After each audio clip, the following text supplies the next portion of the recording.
Top FM. More music variety. Top. Siap mengudara, menghibur kita semua, dari yang muda sampai yang tua.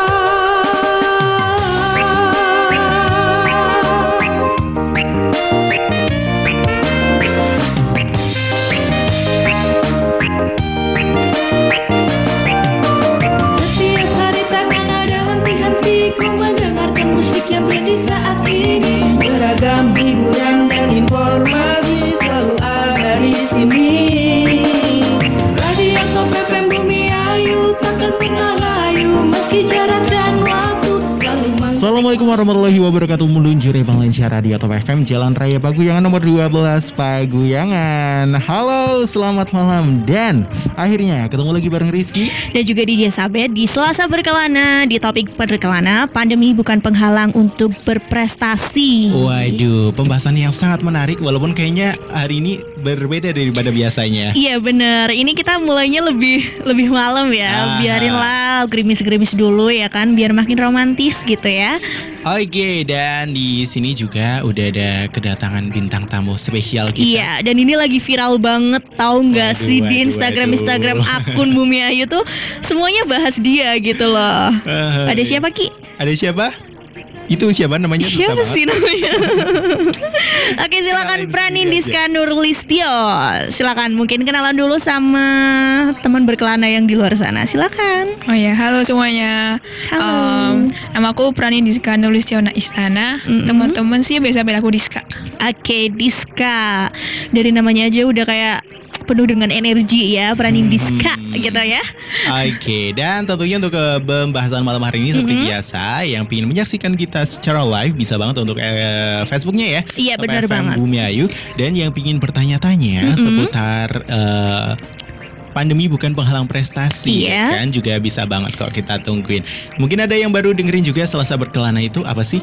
Jadi kalau Selasa Berkelana itu program radio podcastnya Top FM dalam upaya bicara dan juga bertanya. Nah, ini bersama siapa aja yang mau berbagi cerita hebat ataupun sederhana dengan tema berbeda setiap episodenya. Dan malam hari ini kita spesial banget.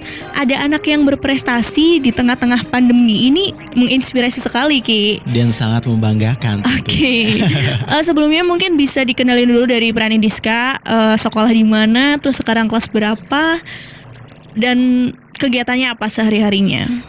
Kalau aku sekarang mahasiswa ilmu ekonomi di Universitas Indonesia. Baru aja lulus dari SMA Negeri 1 Bumi Ayu. Kalau selama pandemi ini, kan kemarin waktu pandemi itu mulai diliburkan karena pandemi itu bulan Maret kan. Iya. Habis ujian sekolah, habis itu nggak ada ujian lagi, habis itu nggak belajar dong tiap hari, jadi kayak ini jangan dicontoh ya, jadi cuman malesan doang seharian di rumah, Rebahan gitu ya. iya, cuman gara-gara pandemi jadi suka nonton drakor atau series-series yang lain sih. Sejenis ya Ki ya sama kita ya. Terus ngapain lagi?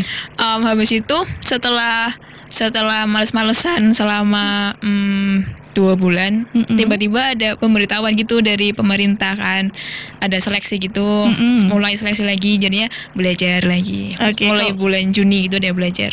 Kalau boleh tahu itu pengumumannya atau pemberitahuannya lewat medsos atau Japri atau gimana? Kalau kemarin tiba-tiba dibikinin grup gitu. Dibikinin grup. Iya. Oke. Kalau misalkan dulu waktu di sekolah itu ada, kamu aktif di kegiatan apa aja, Dis? Di sekolah itu kemarin selama 3 tahun kemarin aku ikut tim Olimpiade Sains SMA Negeri 1 Bumi Ayu. Terus juga sempat ikut pengurus OSIS di SMA, sama kemarin jadi panitia One Project SMA Negeri 1 Bumi Ayu. Oh, yang 420 itu. Iya. Kamu lihat nggak, Ki? Rizky cuman Lihat pamfletnya. Tas dulu dong. Rizky nggak kesana soalnya. Oke, berarti emang aktif ya Ki ya, dari sekolahnya juga. Berarti sebelumnya kamu ikut Olimpiade dulu, habis Iya. itu OSN. Olimpiade itu OSN, jadi OSN itu Olimpiade Siswa, Olimpiade Sains Nasional. Tapi ini yang tingkat internasional baru kali ini ya? Iya, itu lanjutannya yang kemarin, karena kemarin habis menang ASN itu, makanya diseleksi lagi para pemenang-pemenang. Kan yang menang ASN itu ada 30 orang. Nah 30 orang itu seleksi, ada 2 tahap. Yang pertama jadi 15, habis itu 15 orang lagi seleksi lagi jadi 5. Lah 5 orang itu yang mewakili Indonesia ke International Economics Olympiad. Wow, sungguh luar biasa ya. Oke, itu sebenarnya tuh harusnya live atau memang dari dulu emang event itu mode daring? Harusnya live sih. Harusnya live. Di mana? Di negara apa? Kalau tahun 2020 itu harusnya di Kazakhstan. Harusnya kamu udah harusnya ke situ ya, ke Kazakhstan, dan sekarang daring. Oke. Tapi tetap sih bangga. Ya, walaupun nggak ke negara tetangga ya kan. Iya. Tapi ya ampun, bisa nyampe internasional itu Rizky pertama lihat itu aja ya kan, dikirim. Wow, internasional. Rizky ngerasa jadi insecure sendiri. Emang dia belakang ini sering insecure, jadi jangan ditiru ya. Harusnya Rizky jadi penyiar internasional juga. Iya. Amin. Boleh lah, nanti boleh. bacain billboard ya. Oke, kalau Diska nih sebelumnya mungkin kalau di rumah itu biasanya private les atau belajar otodidak atau memang sudah ada pembimbingnya dari dulu?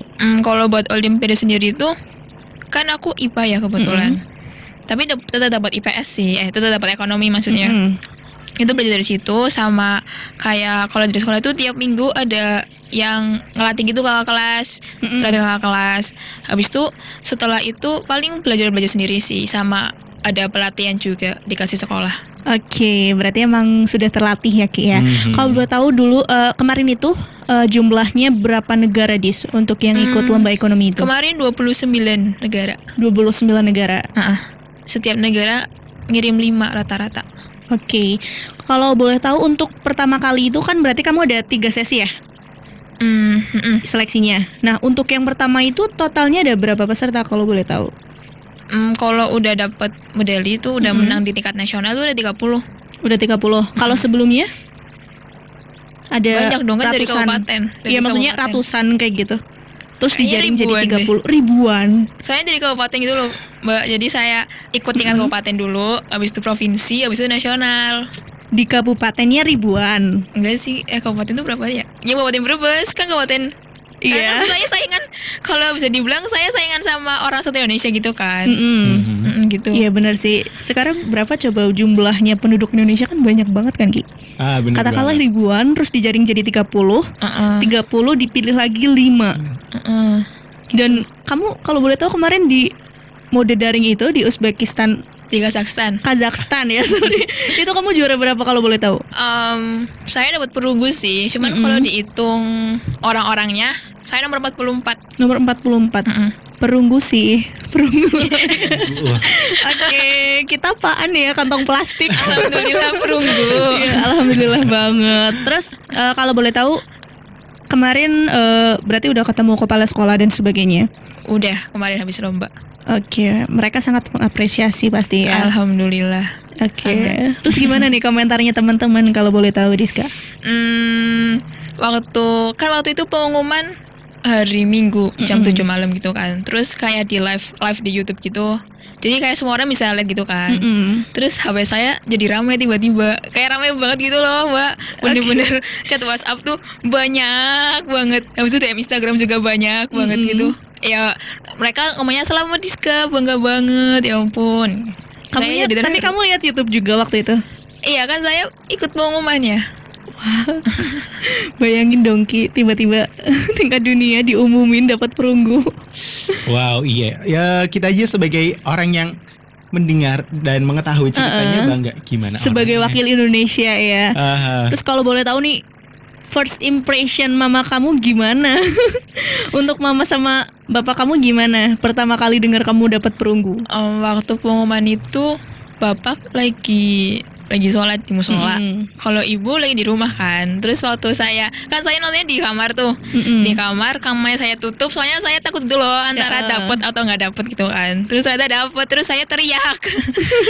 Terus ibu datang meluk, habis itu nangis. nangis berdua. Ikut merinding. Iya udah ketebak sih kalau teriak itu pasti pertama. Bener. Selama ini kita menyaksikan banyak keuuan ya Ki ya, di TikTok, di Instagram. Ternyata ada yang lebih dan berbobot gitu ya. Keren banget sih, swear. Terus kalau Diska sendiri nih, harapannya ke depan untuk Diska dan juga untuk sekolah tercinta mungkin ya, SMA 1 Bumiayu, gimana Dis? Kalau harapan buat sekolah, semoga kedepannya semakin menghasilkan siswa-siswa yang berprestasi lagi ya. Nggak cuma di bidang akademik, tapi non akademik juga. Karena sebenarnya anak Semansa tuh Bumiayu itu banyak kok yang berprestasi, cuman mereka kayak belum menemukan potensinya gitu loh. Terus juga mereka mungkin belum motivasinya masih sedikit kurang karena belum mendapat dukungan dari orang lain gitu kan. Jadi harapannya semoga SMA lebih berusaha lagi untuk menunjang potensi murid-muridnya gitu. Oke, karena memang banyak bibit unggul seperti itu ya. Kayak salah satunya Diska mungkin dan teman-temannya. Oke. Kalau Rizky mau nanya apa nih Ki? Iya, tentunya pas semasa itu kira-kira ada nggak sih cerita yang kayaknya unik atau menarik dan berkesan? Selama Diska menjalani lomba sains itu ya, OSN itu, ada nggak kayak misalkan aku deg-degan nih, aku insecure nih gitu. Mungkin mereka tuh kayak penampilannya tuh keren-keren banget dan aku insecure dan ternyata aku yang menang gitu. Insecure tuh kayak dari zaman kabupaten sampai internasional tuh insecure jadi makanan tiap hari gitu loh. Soalnya kan saya sayangnya tuh kayak sama sekolah-sekolah kota gitu kan, yang udah bagus-bagus gitu loh. Saya udah biasa di OSN gitu. Sedangkan SMA 1 Bumiayu itu kayak masih baru gitu di OSN. Kakak kelas saya juga baru 1 yang dapat medali. Dan saya kedua. Terus kayak kalau yang lainnya tuh kayak udah banyak gitu loh kakak kelasnya yang udah menang. Jadi saya aduh bisa nggak ya. Tapi ini first time untuk sekolah kamu untuk di OSN kimia ini, atau sebelumnya kakak kelas kamu udah ada yang pernah lomba semacam itu? Kalau OSN ekonomi emang udah sering sih ikut OSN ekonomi, cuman belum nyampe dapat medali gitu loh. Nah di Skeni yang pertama dapat medali di OSN ekonomi. Keren. Terus kalau kamu ini mungkin ya banyak yang ngedengerin fansnya kamu yang mungkin sekarang dulu rakyat jelata ya Ki ya, sekarang udah punya fans. Kira-kira kalau Giska nih mau ngucapin terima kasih ke siapa aja? Misalkan mereka lagi dengerin mungkin. Sebenarnya sampai dapat pedunggu ini bukan cuman usaha Diska sendiri ya, pastinya ada orang-orang lain yang sangat memberi dukungan ke Diska, kayak khususnya orang tua itu udah ngasih secara mental, udah selalu ngasih dukungan, finansial juga, kayak Diska butuh apa-apa pasti dikasih. Kayak kemarin juga dikasih kok, tiba-tiba terkejut aku juga. Terus habis itu sahabat-sahabat Diska yang selalu mendengarkan aku kalau lagi insecure, kalau lagi nggak percaya diri. Disebut dong siapa aja sahabatnya. Banyak. Siapa aja. Kayak Corina, Amoy. Masih banyak sih sebenarnya. Kalau saya sebenarnya jadi banyak gitu loh, Mbak. Sedih banget nggak sih Ki? Dan sekarang udah pisah ya. Sekarang kan udah kuliah. Iya, beda semua masing-masing kuliahnya. Kalau boleh tahu kamu berarti masuk di UI ya? Iya. Itu jalur prestasi atau gimana? Iya, atau jalur olimpiade. Jalur olimpiade. Jadi karena saya di OSN kan saya juga dapat perunggu gitu kan. Itu diundang, dikasih surat sama UI buat masuk jurusan ilmu ekonomi atau ilmu ekonomi Islam. Saya ambilnya ilmu ekonomi. Oke, dan kamu langsung mau ya? Iya. Iyalah, gila aja nggak mau di UI. Jadi sebenarnya saya sempat mikir gitu loh, mau nggak ya, tapi mau gitu. Soalnya sempat mau jadi dokter gitu kan. Dari kecil tuh mau jadi dokter. Terus setelah dipikir-pikir lagi, mending jadi ekonom aja deh. Oke, jadi kayak udah nemuin jati dirinya ya Dis ya. Oke, mungkin buat teman-teman kamu nih, mungkin yang masih insecure atau mungkin dia pengen ikut lomba kayak gitu. Kalau kamu tuh dulu pertama kali ya, kamu cari info-info lomba itu biasanya kamu nyari di mana? Kalau ikut olimpiade itu kan kayak sekolah gitu kan. Kayak sekolah yang ikutin. Terus ada kayak kakak kelas itu ngasih info ada yang mau ikut olimpiade enggak. Terus karena ibu saya itu kebetulan guru semansa juga kan, terus yang ngurusin olimpiade juga. Terus kayak dari SMP tuh udah tahu kalau ada olimpiade sekolah dan gini. Terus saya udah tahu dari ibu. Terus yang saya bingung waktu itu mau ikut bidang apa. Kan saya IPA kan, harusnya ikutnya kayak fisika, kimia gitu. Tapi setelah ngobrol sama ibu tuh, kalau ikut fisika, kimia, matematika tuh otakku tuh nggak nyampe gitu loh. Soalnya juga tuh nggak pinter-pinter banget sebenarnya. Kalau tes IQ tuh nggak setinggi itu IQ-nya, kayak biasa-biasa aja lah. Nah akhirnya milih lah ikut ekonomi atau kebumian waktu itu. Terus akhirnya ikut ekonomi aja, yang ada materinya di sekolah. Oke, bentar. Jurusannya IPA. Dia lombanya ikut ekonomi. Sama kayak bintang tamu kita kemarin. Iya ya, bener. Ini orang pada kenapa sih?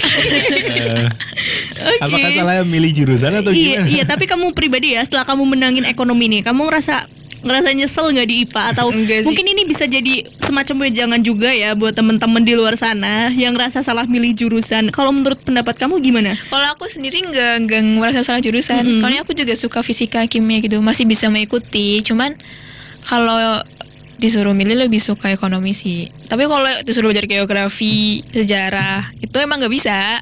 Oke, nggak bisa atau nggak suka? Nggak suka. Bahkan SMP kan ada IPS gitu kan, itu nggak suka, emang jelek nilainya di IPS. Tapi nggak tahu kenapa tiba-tiba SMA ketemu ekonomi jadi suka. Iya, padahal dia ibunya sejarah loh ya. Memang ya, masa depan kita nggak ada yang tahu ya. Iya benar. Kamu belajar ekonomi sejak kapan? Kelas 10 berarti. Kelas Waktu 10. mau ikut olimpiade itu seleksi. Oke, itu memang kamu bilang ke gurunya atau gurunya yang menemukan potensi kamu? Aku yang bilang ke gurunya. Pas Minta saya mau ikut. hanya seleksi ternyata lolos mewakili sekolah. Habis itu ikut deh. Dari situ sering ikut lomba sampai sekarang. Wow. Nyangka banget hidupnya ya, penuh Ki. dengan lomba ya kan? Iya benar. Iya, hidupnya terchallenge sejak dini tahu nggak sih? Oke, kalau papa kamu berarti ngajar juga atau enggak? Iya, bapak juga Ngajar di apa? Semansa. Sejarah juga. Sejarah. Kamu ekonomi ikut siapa sih sebenarnya? Nggak tahu, bahkan kakak saya malah teknik. Untuk melengkapi mungkin kan ada yang sejarah, ada yang teknik, ada yang ekonomi. Oke, tapi keren sih ya. Ya, dia sendirian gitu ke ekonomi tiba-tiba dan dia juara internasional gitu. Sebelumnya menyangka apa enggak itu bisa nyampe ke internasional? Nggak pernah nyangka, kayak kan ada 30 orang tuh. Terus kayak banyak banget orang-orang hebat kan di sekitar Diska tuh, kayak aku udah ngira kalau kayaknya mereka ada yang lolos, tapi ya walaupun mereka ngira, aku tetap usaha sih, karena setidaknya udah usaha dulu kan, nanti hasilnya biar Allah yang ngatur. Oke, tapi kalau boleh tahu nih ya, dari tahap 1, 2, 3 itu lombanya kayak apa sih? Mungkin di lomba 1 itu ngerjain soal, terus kedua itu ngapain gitu? Kalau seleksinya sendiri kenapa jadi 5, itu paling cuman dikasih materi-materi itu sama dosen. Jadi kami diajar sama dosen-dosen, habis itu ada tes kayak gitu. Oke. Tapi kalau buat di lombanya sendiri, di IEO-nya sendiri, di International Economics Olympiadnya itu ada tiga sub mata lomba. Tuh ada Financial Literacy Game, Economics, sama Business Case. Iya. Itu presentasi atau ngerjain soal? Kalau Financial Literacy Game itu kayak kita main game, terus kayak kita jadi sebuah karakter. Nah, kita tuh harus membuat karakter itu jadi kaya dalam waktu 30 tahun. Kayak ngatur gimana savingnya, gimana pekerjaannya, gimana investasinya, kayak gitu. Terus kalau economics itu mengerjakan soal ekonomi, teori, 20 pilihan, 5 esai. Terus yang business case itu tim. Jadi kami berlima, tim Indonesia, dikasih sebuah kasus. Kalau kemarin itu kasusnya kayak sebuah perusahaan mau membuat vaksin. Terus kita disuruh nentuin harganya berapa kayak gitu. Nah, habis bikin presentasinya, habis itu dipresentasiin. Oke, berlima. Berlima. Tim. Oke, berarti untuk yang juara itu kamu sendiri atau tim kamu? Kalau medali itu sendiri-sendiri. Tapi kalau tim itu kita juga menang di business case juara ketiga, sama di juara keseluruhan kami juara 2. Juara 2. Itu tim ya? Iya, timnya. tim. Berarti Indonesia juara 2. Iya. Dari berapa negara? 29. 29 nomor 2. Oke, Wow. keren banget ya. Kalau kemarin kita bahas literasi itu urutan kedua dari bawah ya, Ki ya. Sekarang ternyata di bidang ekonominya kita nomor 2 ya. Lomba apa namanya? International Economics Olympiad. Iya, berarti di OSN ekonominya kita juara 2 Indonesia. Dan Iya. itu orang Bumiayu ya. Waduh, lokal ya. Lokalitas Kita ya, harus bangga bener-bener. tentunya, dan tentunya buat yang ngerasa masih insecure, kalian pasti bisa, yang penting ada usaha. Setuju Bener banget. Untuk Diska sendiri nih, mungkin bisa ini buat inspirasi juga ya untuk teman berkelana dan sobat mania di luar sana. Kira-kira usaha apa aja sih yang selama ini Diska lakuin? Mungkin kan orang-orang nggak banyak tahu ya. Yang orang-orang tahu kan kayak idih keren nih bisa sampai sini. Pasti orang dalam ini itu ya kan. Mereka mikirnya. Nah kalau dari Diska sendiri, Kalau aku tuh pasti belajar kan. Belajarnya tuh kayak dulu tuh tidur cuma 3 jam gitu loh. Tidur jam 9, bangun jam 12. Habis itu belajar lagi sampai pagi, sekolah. Ya belajar itulah, belajar hampir 24 jam gitu kan. Terus dibarengin sama OSIS juga kan, sama BEM project. Itu pusing banget sih waktu itu, capek banget. Terus habis itu paling belajar sama berbanyak ibadah sih, karena kan nggak mungkin kan, percuma aku udah usaha tapi doanya kurang, jadi tetap minta pertolongan ke Allah. Oke, karena Rizky nggak bisa nolong ya, minta pertolongannya ke Allah gitu ya. Ini keren banget, bisa jadi inspirasi juga buat kita semua. Karena selain kita ke habluminallah nih ya, habluminanas, kita juga perlu habluminallahnya begitu ya Ki ya. Masya Allah. Ya ampun, jadi syar'i di sini. Ini mungkin kita bakal puterin dulu. Untuk ada yang mau lewat ya habis ini ya Ki ya. Iya, tenang ya. Kita kayaknya lagu ini cocok banget sih ya kan. Iya